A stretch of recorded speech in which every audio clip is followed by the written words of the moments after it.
ओम नमो भगवते वासुदेवाय।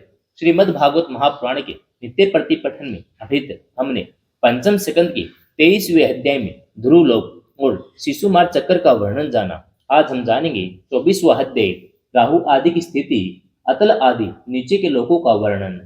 जय श्री कृष्ण।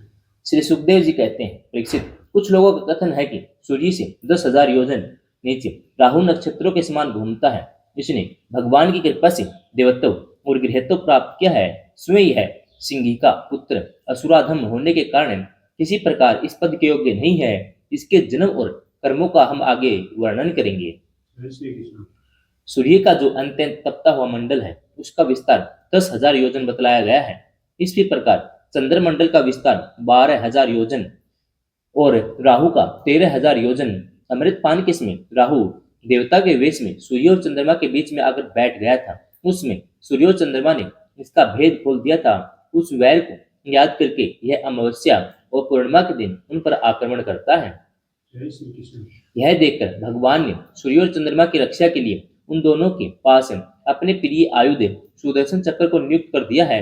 वह निरंतर घूमता रहता है, इसलिए राहु उसके असहाय तेज से उद्विग्न और चकित चित्त होकर मुहूर्त मात्र उनके सामने टिककर फिर सहसा लौट आता है। उसकी उतनी देर में उनके सामने ठहरने को लोग ग्रहण कहते हैं। जय श्री कृष्ण। राहु से 10,000 योजन नीचे सिद्ध, चारण, विद्याधर आदि के स्थान है। उनके नीचे जहां तक वायु की गति है और बादल दिखाई देते हैं, अंतरिक्ष लोक है। यह यक्ष, राक्षस, पिशाच, प्रेत, भूतों का विहार स्थल है। उसके नीचे 100 योजन की दूरी पर यह पृथ्वी है। जहां तक हंस, गिद्ध, बाज, गरुड़ आदि प्रधान प्रधान पक्षी उड़ सकते हैं, वहीं तक इसकी सीमा है। पृथ्वी के विस्तार और स्थिति आदि का वर्णन तो हो ही चुका है। इसके भी नीचे अतल, वितल, सुतल, तलातल, महातल, रसातल, पाताल नाम के 7 भूविवर भूगर्भ स्थित बिल या लोक हैं। ये एक के नीचे एक 10-10 हजार योजन की दूरी पर स्थित हैं। इनमें से प्रत्येक की लंबाई चौड़ाई भी 10-10 हजार योजन ही है। जय श्री कृष्ण। ये भूमि के बिल भी एक प्रकार के सौरग ही हैं। इनमें सौरग से भी अधिक विषय भोग, ऐश्वर्य, आनंद, संतान सुख, धन संपत्ति है। यहाँ के वैभवपूर्ण भवन, उद्यान, क्रीड़ा स्थलों में दैत्य, दानव और नाग तरह तरह की मायामय क्रीड़ाएं करते हुए निवास करते हैं। वे सब गृहस्थ धर्म का पालन करने वाले हैं। उनकी स्त्री, पुत्र, बंधु, बांधव, सेवक लोग उनसे बड़ा प्रेम रखते हैं, सदा प्रसन्नचित रहते हैं। उनके भोगों में बाधा डालने की इंद्र आदि में भी सामर्थ्य नहीं है। महाराज, इन बिलों में मायावी मैदानों की बनाई हुई अनेकों पुरियां शोभा से जगमगा रही हैं, जो अनेक जाति के सुंदर सुंदर श्रेष्ठ मणियों से रचे हुए चित्र विचित्र भवन, परकोटे, नगर द्वार, सभा भवन, मंदिर, बड़े बड़े आंगन और ग्रहों से सुशोभित है। जिनकी कृत्रिम भूमियां फर्शों पर नाग, असुरों के जोड़े, कबूतर, तोता, मैना आदि पक्षी किलोल करते रहते हैं। ऐसे पाताल अधिपतियों के भव्य भवन उन पुरियों की शोभा बढ़ाते हैं। जय श्री कृष्ण। वहां के बगीचे भी अपनी शोभा से देवलोक के उद्यानों की शोभा को मात करते हैं। उनमें अनेकों वृक्ष हैं, जिनकी सुंदर डालियां फल फूलों के गुच्छे कोमल कपोलों के भार से झुकी रहती हैं, जिन्हें तरह तरह की लताओं ने अपने अंग पास में बांध रखा है। वहां जो निर्मल जल से भरे हुए अनेकों जलाशय हैं, उनमें विविध विहंगों के जोड़े विलास करते रहते हैं। इन्हें वृक्षों और जलाशयों की सुषमा से वे उद्यान बड़ी शोभा पा रहे हैं। उन जलाशयों में रहने वाली मछलियां जब खिलवाड़ करती हुई उछलती हैं, तब उनका जल हिल उठता है। साथ ही जल के ऊपर उगे हुए कमल, कुमुद, कुवल्ले, कलहार, नीलकमल, लाल कमल, सतपत्तर कमल आदि के समुदाय भी हिलने लगते हैं। जय श्री कृष्ण। इन कमलों के वनों में रहने वाले पक्षी अविराम क्रीड़ा कौतुक करते हुए भांति भांति की मीठी बोली बोलते रहते हैं, जिसे सुनकर मन और इंद्रियों को बड़ा ही आनंद होता है। उसमें समस्त इंद्रियों में उत्सव सा छा जाता है। वहां सूर्य का प्रकाश नहीं जाता, इसलिए दिन रात आदि काल विभाग का कोई भी खटका नहीं देखा जाता। वहां के संपूर्ण अंधकार को बड़े बड़े नागों के मस्तकों की मणियां ही दूर करती हैं। इन लोगों के निवासी जिन औषधि, रस, रसायन, अन्न, पान, स्नान आदि का सेवन करते हैं, वे सभी पदार्थ दिव्य होते हैं। इन दिव्य वस्तुओं के सेवन से उन्हें मानसिक या शारीरिक रोग नहीं होते। जय श्री कृष्ण।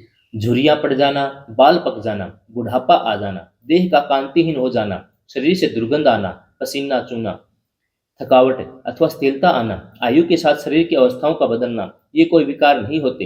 वे सदा सुंदर, स्वस्थ, जवान, शक्ति संपन्न रहते हैं। उन पुण्य पुरुषों की भगवान के तेज रूप सुदर्शन चक्र के सिवा किसी साधन से मृत्यु नहीं हो सकती। सुदर्शन चक्र के तो आते ही भय के कारण असुर मणियों का ग्रीव स्राव और ग्रीवपात हो जाता है। जय श्री कृष्ण। चतुर्थ वेदस्राव पातः पंचम षष्ठेव अर्थात चौथे मास तक जो गर्भ गिरता है उसे गर्भस्राव कहते हैं, और पांचवें और छठे मास में गिरने वाले उसे गर्भपात कहलाता है। जय श्री कृष्ण। आतल लोक में मय दानव का पुत्र असुर रहता है, असुर बल रहता है। उसने 96 प्रकार की माया रची है। उनमें कोई कोई आज भी मायावी पुरुषों में पाई जाती है। उनमें एक बार जम्भाई ली थी, उसमें उनके मुख से शवैरिणी केवल अपने वर्ण के पुरुष से रमण करने वाली, कामिनी अन्य वर्णों के पुरुषों से समागम करने वाली, कुंसली अत्यंत चंचल स्वभाव की 3 प्रकार की स्त्रियां उत्पन्न हुई। ये उस लोक में रहने वाले पुरुषों को हाटक नाम का रस पिलाकर संभोग करने में समर्थ बना लेती हैं। जय श्री कृष्ण। फिर उनके साथ अपनी हाव भावमय चितवन, प्रेममयी मुस्कान, प्रेम आलाप, आलिंगन आदि के द्वारा यथेष्ट रमण करती हैं। उस हाटक रस को पीकर मनुष्य मद अंध सा हो जाता है। अपने को 10,000 हाथियों के बल समान बलवान समझकर मैं ईश्वर हूँ, मैं सिद्ध हूँ, इस प्रकार बढ़ चढ़ कर बातें करने लगता है। जय श्री कृष्ण। उसके नीचे वितल लोक में भगवान हटकेश्वर नामक महादेव जी अपने पार्षद भूतगणों के सहित रहते हैं। वे प्रजापति की सृष्टि की वृद्धि के लिए भवानी के साथ वहां विहार करते हैं। उन दोनों के तेज से वहां हाट के नाम की एक श्रेष्ठ नदी निकलती है। उसके जल को वायु से प्रज्वलित अग्नि बड़े उत्साह से पीता है। वहां जो हाटक नाम का सोना थूकता है, उससे बने हुए आभूषणों को दैत्य राजों के अंतःपुरों में स्त्री पुरुष सभी धारण करते हैं। जय श्री कृष्ण। वितल के नीचे सुतल लोक है, उसमें यशस्वी महायशस्वी पवित्र कीर्ति विरोचन पुत्र बलि रहते हैं। भगवान ने इंद्र का प्रिय करने के लिए अदिति के गर्भ से वटु वामन रूप में अवतीर्ण होकर उनसे तीनों लोक छीन लिए थे। फिर भगवान की कृपा से उनका इस लोक में प्रवेश हुआ। यहाँ उन्हें ऐसी उत्कृष्ट संपत्ति मिली हुई है, वह ऐसी इंद्र आदि के पास भी नहीं है। अतः वे उन्हीं पूज्यतम प्रभु की अपने धर्म आचरण द्वारा आराधना करते हुए यहाँ आज भी निर्भयता पूर्वक रहते हैं। जय श्री कृष्ण। राजन, संपूर्ण जीवों के नियंता और आत्म स्वरूप परमात्मा भगवान वासुदेव जैसे पूज्यतम पवित्रतम पात्र के आने पर उन्हें परम श्रद्धा और आदर के साथ स्थिर चित्त से दिए हुए भूमि दान का यहाँ कोई मुख्य फल नहीं है कि बलि को सुतल लोक का ऐश्वर्य प्राप्त हो गया।